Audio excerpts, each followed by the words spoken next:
ರಾಜ್ಯ ಸರ್ಕಾರದ ಮಾನ್ಯ ಮುಖ್ಯಮಂತ್ರಿಗಳು ಹಾಗೂ ಸಂಬಂಧಿಸಿದ ಎಲ್ಲ ಅಧಿಕಾರಿಗಳು ಬೆಂಗಳೂರಿನಲ್ಲಿ ಕಳೆದ ತಿಂಗಳು ನಡೆದಂತಹ ಸಭೆಯಲ್ಲಿ ವಿಜಯಪುರ ಜಿಲ್ಲೆ ಸೇರಿದಂತೆ ರಾಜ್ಯದ 3 ಕಡೆಯಲ್ಲಿ ಈ ಒಂದು ಸರ್ಕಾರಿ ವೈದ್ಯಕೀಯ ಕಾಲೇಜನ್ನು ಪ್ರಾರಂಭ ಮಾಡಲು ಮನಸ್ಸು ಮಾಡಿರುವುದು ಮೊದಲನೇದಾಗಿ ವಿಜಯಪುರ ಜಿಲ್ಲೆಯ ರೈತ ಬಾಂಧವರಿಗೆ ತುಂಬಿರುವುದು ಸಂತಸ ಸಂಗತಿ.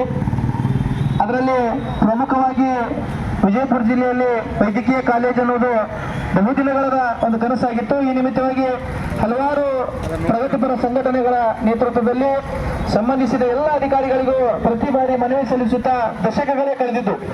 ಆದರೂ ಕೂಡ ಈ ಅಧಿಕಾರಿಗಳ ಬೇಜವಾಬ್ದಾರಿ ಇರ್ಬೋದು, ನಮ್ಮ ವಿಜಯಪುರ ಜಿಲ್ಲೆಯ ದೌರ್ಭಾಗ್ಯಯುತ ಆರಿಸಿ ಬಂದಂಥ ಎಲ್ಲ ಜನಪ್ರತಿನಿಧಿಗಳು ನಮ್ಮನ್ನ ಮತ್ತು ನಮ್ಮ ಎಲ್ಲ ರೈತ ಬಾಂಧವರನ್ನ ಬಡವರನ್ನ ಮೂಲಗುಂಪಾಗುವ ನಿಟ್ಟಿನಲ್ಲಿ ತಮ್ಮದೇ ಆದಂತಹ ಖಾಸಗಿ ಬಂಡವಾಳದಲ್ಲಿ ದೊಡ್ಡ ಸಾಮ್ರಾಜ್ಯವನ್ನು ನಿರ್ಮಿಸಿಕೊಂಡಿರುವಂತಹ ಈ ಜಿಲ್ಲೆಯ ಉಸ್ತುವಾರಿ ಸಚಿವರಿರ್ಬೋದು, ನಗರಗಳ ಶಾಸಕರಿರ್ಬೋದು, ಎಲ್ಲೆಲ್ಲಿ CA ಸೈಟ್ಗಳಿದಾವ ಆ CA ಸೈಟ್ಗಳಲ್ಲಿ ಸಾರ್ವಜನಿಕರ ಹಿತಾಸಕ್ತಿಗಾಗಿ ಬಳಸಿಕೊಳ್ಬೇಕಾಗಿತ್ತು. ಅದನ್ನೆಲ್ಲ ತಮ್ಮ ತಮ್ಮ ಸ್ವಂತ ಆಸ್ತಿಗಳನ್ನಾಗಿ ಮಾಡಿ ಮಕ್ಕಳಿಂದ ಲಕ್ಷಾಂತರ ರೂಪಾಯಿ ಹಣವನ್ನು ಪಡಿತಾ ಇದ್ದಾರೆ.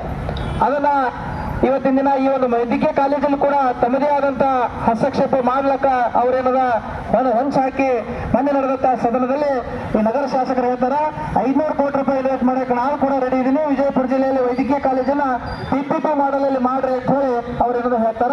ಅದಕ್ಕೆ ನಮ್ಮ ವಿಜಯಪುರದ ಜಿಲ್ಲಾ ಉಸ್ತುವಾರಿ ಸಚಿವರು ಕೂಡ ಅವರ ಮಾತಿಗೆ ಬೆಂಬಲವನ್ನು ಸೂಚಿಸಿ ಅವರು ಕೂಡ ಮುಂದುವರಿತಾರೆ. ಆದ್ರ ಒಂದು ದೌರ್ಭಾಗ್ಯ ಸಂಗತಿ ಏನಂದ್ರೆ ಈಗಾಗಲೇ ವಿಜಯಪುರದಲ್ಲಿ 2 ಖಾಸಗಿ ಮೆಡಿಕಲ್ ಕಾಲೇಜುಗಳಿದ್ದಾವ. ಕೋಟಿಗಟ್ಟಲೆ ಅಲ್ಲಿ ಏನದ ಹಣಕಾಸನ್ನು ಕೊಟ್ಟು ಪೇಮೆಂಟ್ ಶೀಟ್ಗಳನ್ನು ಪಡೆದುಕೊಳ್ಳುವಂತ ದೌರ್ಭಾಗ್ಯ ನಮ್ಮ ಜಿಲ್ಲೆಯ ಬಡ ಮಕ್ಕಳಿಗೆ ಸಾಧ್ಯ ಆಗಲಿರುವ ಮರೀಚಿಕೆ ಆಗಿರುವಂತಹ ಒಂದು ಪ್ರಶ್ನೆ ಆಗಿದೆ.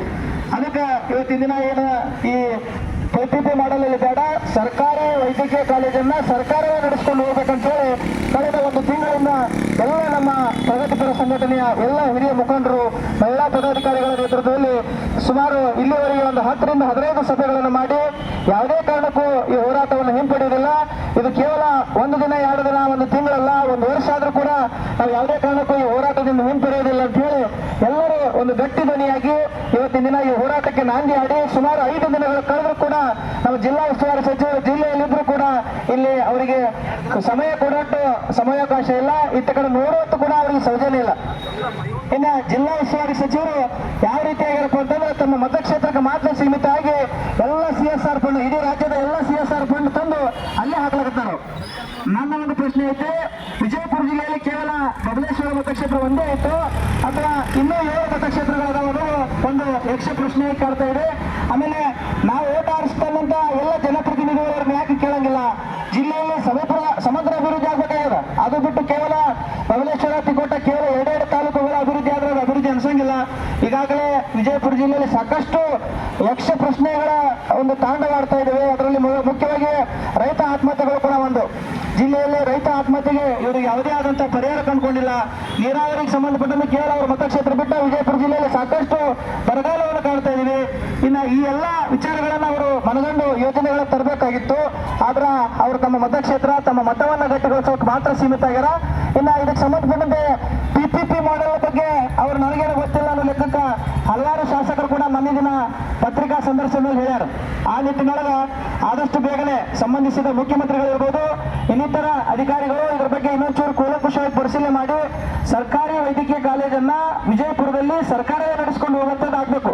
ಅದಾಗ್ಲಿಲ್ಲಪ್ಪ ಅಂತಂದ್ರೆ ಏಮ್ಸ್ ಆದ್ರೂ ಕೂಡ ಯೋಜನೆಯನ್ನ ನಡೆಸಿಕೊಂಡು ಹೋಗುವಂಥದ್ದು ವ್ಯವಸ್ಥೆ ಆಗ್ಬೇಕು. ಯಾಕಂತಂದ್ರೆ ವಿಜಯಪುರ ಜಿಲ್ಲೆಯ ಸರ್ಕಾರಿ ಆಸ್ಪತ್ರೆಯಲ್ಲಿ ಸುಮಾರು 150ಕ್ಕಿಂತ ಹೆಚ್ಚು ಎಕರೆ ಭೂಮಿ ಅಲ್ಲಿ ನಿರ್ದಿಷ್ಟವಾದಂತಹ ಭೂಮಿ. ತಮಗೊಂದು ಮಾಹಿತಿ ಗೊತ್ತಿರಬೇಕು, ಇಡೀ ರಾಜ್ಯದಲ್ಲಿ ಇಷ್ಟು ದೊಡ್ಡ ಭೂಮಿ ಯಾವುದೇ ಒಂದು ಸರ್ಕಾರಿ ಮೆಡಿಕಲ್ ಕಾಲೇಜ್ಗಳಿಗಿಲ್ಲ. ಅಲ್ಲಿ ಹಲವಾರು ಯೋಜನೆಗಳಿದಾವೆ. ಇವತ್ತಿನ ದಿನ MRI ಇರ್ಬೋದು, ಅಲ್ಟ್ರಾಸೌಂಡ್ ಇರ್ಬೋದು, ಸುಮಾರು ಪ್ರತಿನಿತ್ಯ 100 ಹೆರಿಗೆಗಳು ಕೂಡ ಅಲ್ಲಿ ನಡೀತಾ ಇದ್ದಾವೆ. ಅದಕ್ಕೆ ಎಲ್ಲ ಯೋಜನೆಗಳಿರೋದ್ರಿಂದ ಸರ್ಕಾರಕ್ಕೆ ಯಾವುದೇ ಹೊಣೆ ಆಗಂಗಿಲ್ಲ. ಆದಷ್ಟು ಬೇಗನೆ ಒಂದು ಸರ್ಕಾರಿ ಮೆಡಿಕಲ್ ಕಾಲೇಜನ್ನ ಅಲ್ಲೇ ಪ್ರಾರಂಭ ಮಾಡ್ಬೇಕಂತೇಳಿ ಎಲ್ಲ ಪ್ರಗತಿಪರ ರೈತರ ಹಾಗೂ ಎಲ್ಲ ಸಂಘಟಕರ ಪರವಾಗಿ ಮತ್ತೊಮ್ಮೆ ಆಗ್ರಹ ಮಾಡುತ್ತಾ ಇಲ್ಲಿವರೆಗೆ ನನಗೆ 2 ಮಾತನಾಡಕ್ಕೆ ಅವಕಾಶ ಕೊಟ್ಟಂತ ಎಲ್ಲ ಹೋರಾಟಗಾರರಿಗೆ ಧನ್ಯವಾದಗಳು ನೀಡುತ್ತಾ ಜೈ ಜವಾನ್ ಜೈ ಕಿಸಾನ್ ಎಂದು ನನ್ನ ಭಾಷಣ ಮುಗಿಸುತ್ತೇನೆ.